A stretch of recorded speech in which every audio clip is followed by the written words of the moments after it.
बिस्मिल्लाहिर्रहमानिर्रहीम। अस्सलाम वालेकुम, welcome back to my channel. आज हम बनाएंगे कुल्फ़ा आइसक्रीम और वो भी घर पे, बहुत ही आसान, बहुत ही कम इंग्रेडिएंट्स में। तो आइए इसको बनाना स्टार्ट करते हैं। इसके लिए सबसे पहले तो एक पैन लेना है और उसमें आपने दूध डाल देना। ठीक है, दूध डालने के बाद आप इसको थोड़ा सा गर्म करना है।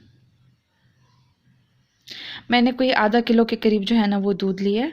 और उसके बाद जब ये गर्म होना स्टार्ट हो गया तो इसमें मैंने ब्रेड क्रम्स ऐड कर दिए हैं। ब्रेड क्रम्स जो है ना वो आप होममेड भी डाल दें या फिर मार्केट से बने हुए जो मिलते हैं वो भी डाल सकते हैं। और इसको आपने थोड़ा थोड़ा करके डालना है और इसको मिक्स करते जाना है। एक साथ इसलिए नहीं डालना क्योंकि हम चाह रहे हैं कि इसमें लम्स ना बने, बस आपने थोड़ा थोड़ा डालना है और साथ साथ मिक्स करते रहना है। ब्रेड क्रम्स जो है ना वो इसको अच्छा सा एक गाढ़ा कर देगा और एक अच्छा सा टेक्स्चर दे देगा हमारी आइसक्रीम को।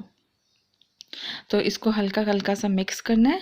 एंड देन जो है ना वो आपने इसमें हाफ कप के करीब शुगर डालनी है। ब्रेड क्रम्स जो है ना वो मैंने तकरीबन 1 कप डाले और हाफ कप जो है ना वो मैंने शुगर डाली है। अगर आपको शुगर ज़्यादा पसंद है तो आप ज़्यादा कर दीजिए या फिर कम है तो कम कर दीजिए। और उसके बाद जो है ना वो हाफ कप से थोड़ा सा ज़्यादा मैंने इसमें ड्राई मिल्क पाउडर डाला है। मैं नीडो यूज़ कर रही हूँ, आपने जो भी यूज़ करना हो आप कर ले। और इसको भी थोड़ा थोड़ा करके डालिए और साथ साथ इसको अच्छा सा मिक्स देते रहना है ताकि ये लम्स ना बने इसमें और बहुत ही अच्छा सा हमारा ये मिक्सचर बन जाए। और सारा का सारा डाल देने के बाद अब इसको अच्छा सा मिक्स करना है और इसको थोड़ा हल्की आंच पे जो है ना हम इसको पकाएंगे दूध को गाढ़ा होने तक।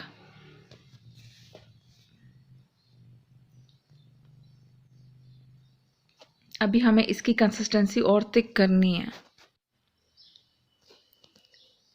ये आप देख सकते हैं कि इसकी कंसिस्टेंसी कितनी अच्छी हो गई है, थिक हो गई है इसकी कंसिस्टेंसी। और ये मैं आपको जूम करके भी दिखा रही हूँ ताकि आपको पता चले कि आपने कंसिस्टेंसी इसकी बिल्कुल ऐसे करनी है। ये देखिए बिल्कुल थिक कंसिस्टेंसी हो गई है। अच्छा जी, इसके बाद आपने क्या करना है कि फ्यू ड्रॉप्स जो है ना वो आपने वनीला एसेंस के ऐड कर देने हैं। तो उससे एक जो खुशबू है बहुत ही ज़्यादा अच्छी आएगी और एक अच्छा सा फ्लेवर आएगा। तो अब इसको अच्छे तरीके से हम इसमें मिक्स कर देंगे एंड देन फ्लेम को हम ऑफ़ करके इसको ठंडा होने के लिए रख देंगे। अच्छा जी, ये देखिए ये ठंडा होने के बाद और थिक हो गई है। तो इसके बाद अब आपने क्या करना है कि हाफ़ पैकेट जो है ना वो इसमें आपने क्रीम डाल देनी है, जो कि नॉर्मल क्रीम मिलती है मार्केट से, आप वो लीजिए और इसको डाल दीजिए इसमें। और क्रीम को डाल के तो अच्छा सा इसको मिक्स देना है। बट इस बात का ख्याल रखना है कि इस स्टेज पे आपने मिक्सर को ठंडा करना है। और उसके बाद आप किसी भी बाउल में निकाल लें जिसमें आपने जमाना है और उसमें बादाम पिस्ता से उसको अच्छा सा गार्निश कीजिए। और इसको हम ओवरनाइट के लिए फ्रीज़र में रख देंगे एंड नेक्स्ट डे हम इसको सर्व करेंगे। तो ये देखिए कितना मज़े की हमारी कुल्फ़ी जम चुकी है। इसको इस तरह से कट कीजिए, सर्व कीजिए, एंजॉय कीजिए। Thank you so much for watching. Take care. अल्लाह हाफ़िज़।